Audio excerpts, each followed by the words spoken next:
Allá por el año 53 después de Cristo, el gran misionero a los pueblos no judíos, el apóstol Pablo, escribió una carta a la comunidad cristiana en la ciudad de Galacia, en Asia Menor, en lo que hoy es Turquía.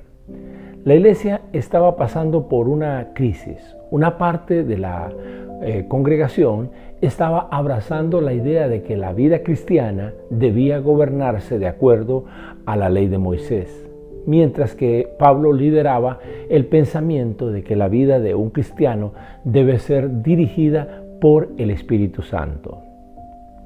En lo que nosotros llamamos el capítulo 5 de aquella carta, el verso 16, casi a modo de conclusión de lo que él había venido argumentando ante los Gálatas, Pablo los desafía al decirles: digo pues, andad en el Espíritu. Reina Valera del 60 dice así: digo pues, andad en el Espíritu. Sabemos que el verbo griego peripateo, que se traduce por andar, alude a tener la decisión de vivir ocupándose de algo, en este caso, vivir en el Espíritu. Este concepto planteado por Pablo resulta novedoso en el pensamiento bíblico. Es como si uno tuviera que tomar la decisión de vivir el día a día en un camino trazado por el Espíritu Santo, o seguir viviendo un camino apegado a los placeres de la carne o al materialismo del sistema de este mundo, lo uno o lo otro. Lo cierto es que aquí hay un desafío sobresaliente para el cristiano. Somos llamados a vivir nuestra cotidianidad, nuestra vida diaria, bajo el influjo del Espíritu Santo y a la vez de acuerdo al gusto del Espíritu Santo. De una existencia vivida bajo categorías, valores, conceptos y argumentos acordes con la manera de pensar de la gente mundana, debemos pasar de allí a vivir bajo la enseñanza del Espíritu Santo, y eso no es cosa que sucede de la noche a la mañana, sino de un proceso de construcción permanente en nuestra vida personal.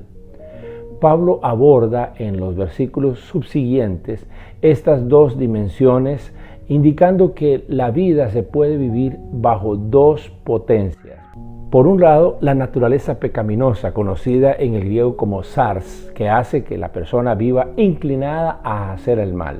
Y por otro lado, la potencia del Espíritu Santo, que produce en nosotros deseos opuestos a la naturaleza pecaminosa. Este mismo pensamiento paulino, expuesto en el capítulo 8 de su carta a la comunidad cristiana en Roma, indica que existen dos tendencias muy fuertes que batallan dentro del ser humano. Por un lado, la tendencia a la muerte, es decir, pensamientos, deseos y acciones que se asocian a la muerte. Pablo describe la conducta que la naturaleza pecaminosa promueve en Gálatas 6, 19 al 21, dice que promueve inmoralidad sexual, impureza, pasiones sensuales, idolatría, hechicería, hostilidad, peleas, celos, arrebatos de furia, ambición egoísta, discordias, divisiones, envidias, borracheras, fiestas desenfrenadas y otros pecados parecidos. El apóstol remata la lista con una sentencia: cualquiera que lleve esa clase de vida no heredará el reino de Dios. Y la segunda es la tendencia a la vida, es decir, pensamientos, deseos y acciones que privilegian la alegría, el amor, la justicia, la solidaridad, la generosidad, la santidad, entre otras inclinaciones de nobleza espiritual. Volviendo a su carta a los Gálatas, y tal como lo confirma ya en Romanos 8, Pablo señala que estas dos fuerzas luchan constantemente entre sí. Entonces ustedes no son libres para llevar a cabo sus buenas intenciones, lo indica en el capítulo 6 de Gálatas, verso 17. En ese capítulo 6, Pablo concluye en el verso 25 y dice: ya que vivimos por el Espíritu, sigamos la guía del Espíritu en cada aspecto de nuestra vida. Este concepto de que el Espíritu es un guía, del griego agó, indica que la misión del Espíritu Santo es la de conducir a cada creyente e inducir en cada creyente la manera de vivir que favorece la vida de Dios en él. Pero esta clase de acción del Espíritu que conduce e induce representa una tarea de construcción o de edificación permanente. Es decir, nuestra vida personal debe ser edificada o construida en el Espíritu. ¿Y eso qué significa o qué implica? Para responder a este interrogante, les llevo a otra carta del apóstol Pablo, también dirigida a una comunidad cristiana en Asia Menor. Me refiero a su carta escrita a los cristianos en la ciudad de Éfeso. Me resulta impresionante la solicitud que Pablo le hace a los efesios en el capítulo 4, en el verso 30, cuando dice: no entristezcan al Espíritu Santo de Dios con la forma en que viven. Recuerden que Él los identificó como suyos y así les ha garantizado que serán salvos el día de la redención. Permítame destacar de ese texto 4 observaciones. En primer lugar, Pablo utiliza el verbo lupeo, que si bien se puede traducir por entristecer, también se traduce en muchas versiones bíblicas como agraviar. Es decir, la tristeza que podemos producir en el Espíritu Santo es producto de una actitud o acción nuestra que sea o se ha convertido en algo ofensivo o penoso al Espíritu de Dios. Segundo, en consecuencia, lo que se está indicando es que hechos de nuestra vida diaria pueden resultar en insulto al Espíritu de Dios. Tercero, y aquí una pregunta: ¿puede realmente el Espíritu Santo entristecerse? En un sentido más figurado que literal, sí. Al Espíritu le conmueve la forma en que vivimos cuando esta forma de vivir corresponde más bien a una tendencia de nuestra carne, a una tendencia a la muerte. En cuarto lugar, y aquí algo que debo subrayar, más sugerente de estas afirmaciones, es que el Espíritu Santo tiene reacciones propias de una persona que oye, ve, siente y comprende. Es tan personal su relación con nosotros que se toma nuestras actitudes como cosa personal. En Efesios, Pablo aborda aquella tensión entre la carne y el espíritu, entre la muerte y la vida, con los opuestos oscuridad y luz. Las personas podemos elegir entre vivir una vida gobernada o guiada por la oscuridad, o podemos vivir una vida gobernada y guiada por la luz.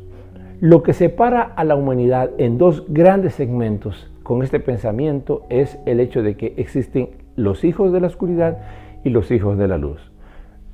Los hijos de la luz manifiestan o manifestamos nuestra vida en conductas de bondad, justicia y verdad, señala Pablo en la carta en Efesios 5, 8, 9. Y Pablo es categórico al exigir en los versos 11 y 12: no tengan nada que ver con las obras infructuosas de las tinieblas. Al contrario, denúncienlas. Hasta vergüenza da hablar de lo que ellos hacen en secreto. No obstante, Pablo quiere insistir en el cuidado que cada creyente, hombre o mujer, debe tener con respecto a la vida personal llevada en el Espíritu. Por eso, agrega los versos 15 al 21, el texto sobre el cual quiero inclinarme en el resto de esta exposición, y que dice así: por tanto, cuidado con su manera de vivir. No vivan ya como necios, sino como sabios. Aprovechen bien el tiempo, porque los días son malos.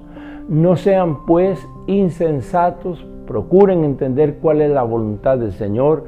No se emborrachen con vino, lo cual lleva al desenfreno. Más bien, llénense del Espíritu. Versículo 19 agrega: hablen entre ustedes con salmos, himnos y cánticos espirituales. Canten y alaben al Señor con el corazón y den siempre gracias por todo al Dios y Padre en el nombre de nuestro Señor Jesucristo. Y remata el versículo 21 diciendo: cultiven entre ustedes la mutua sumisión en el temor de Dios. Hay en este texto un esbozo de la clase de vida que debe ser vivida por un creyente cuando construye su vida personal en el Espíritu, y la puntualizo aquí con 5 desafíos del Espíritu a nuestra vida personal.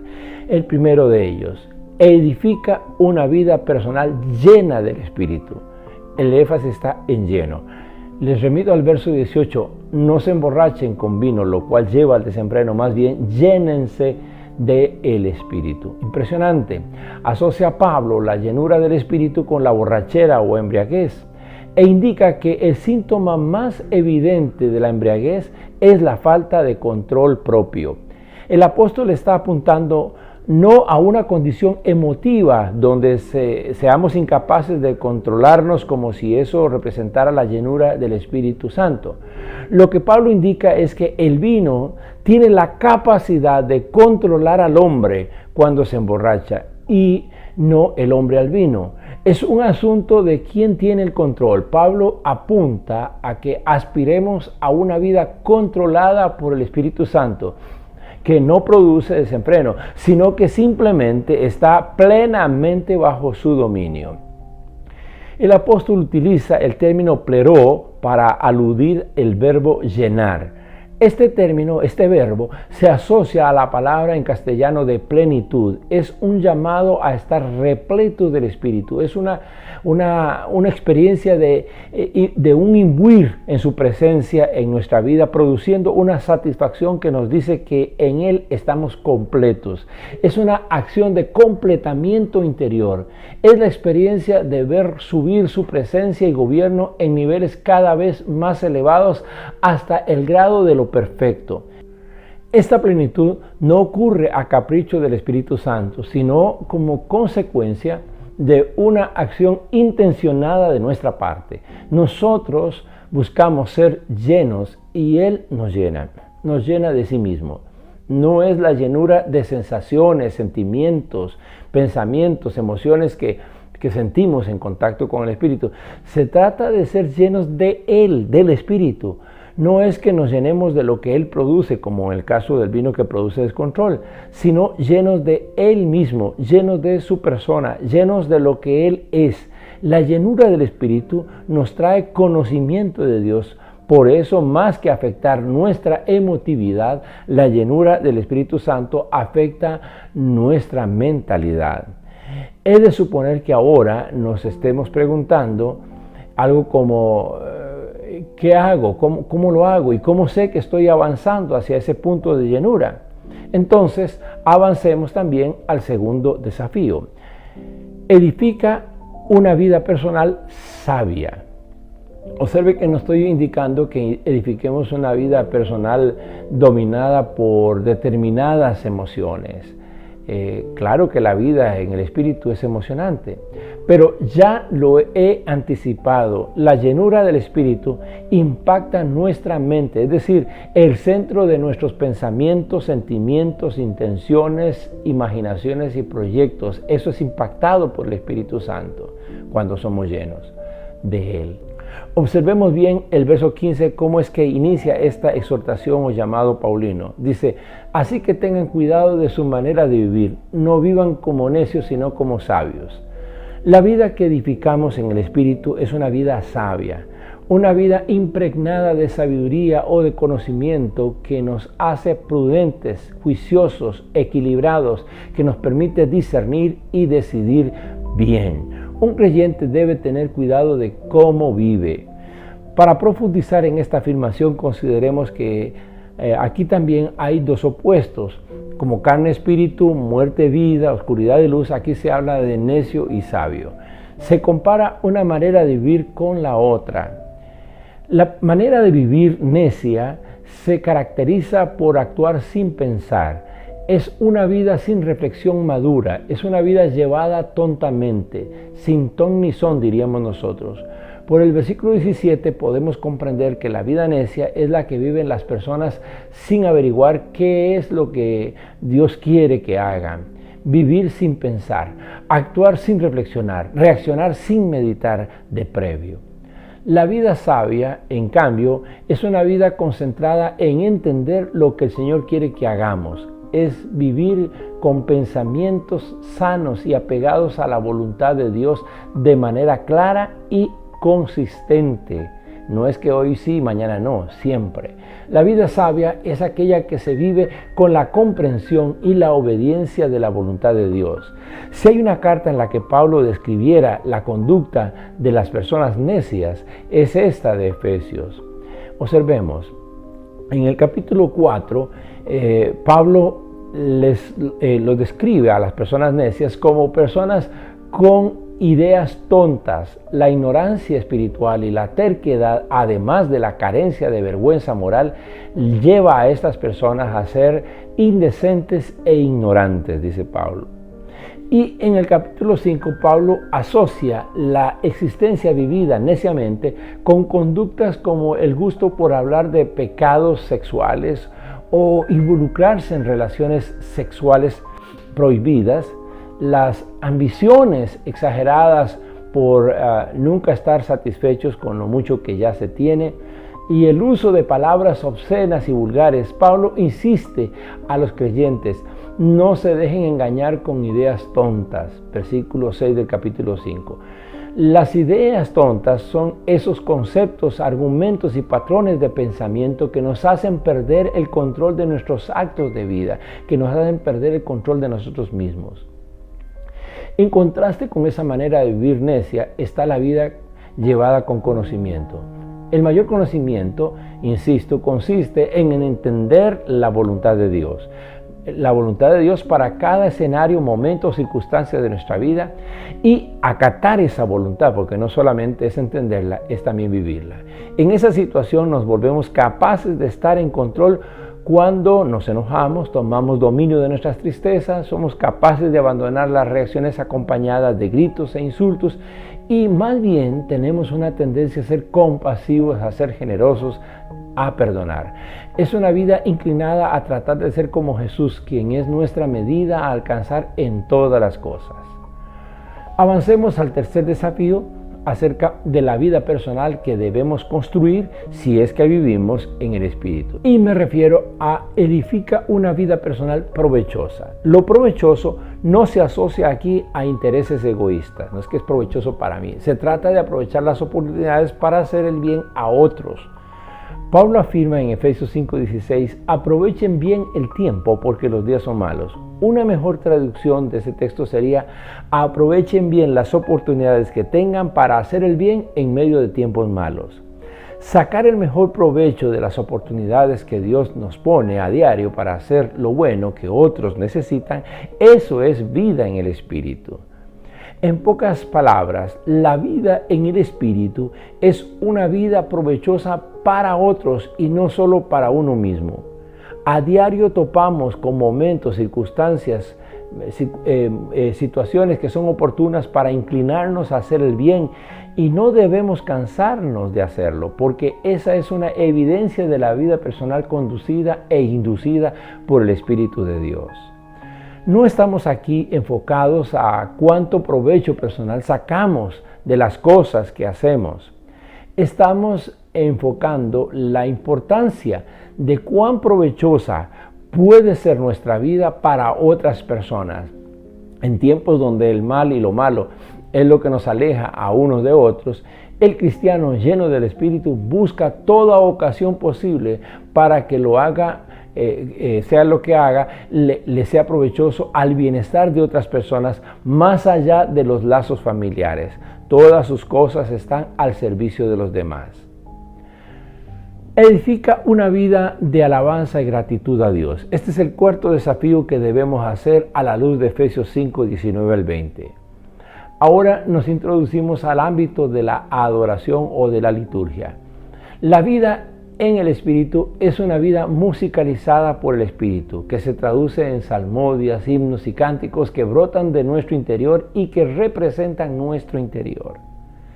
Estamos aquí en el escenario en el que somos llamados a construir cada día un altar de adoración a Dios, no solo como expresiones litúrgicas, sino como un estilo de vida concordante con la adoración.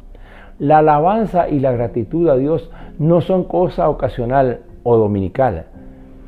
No es algo que se hace de vez en cuando. Pablo dice que la llenura del Espíritu debe manifestarse en la manera como ustedes se animan unos a otros cuando adoran a Dios.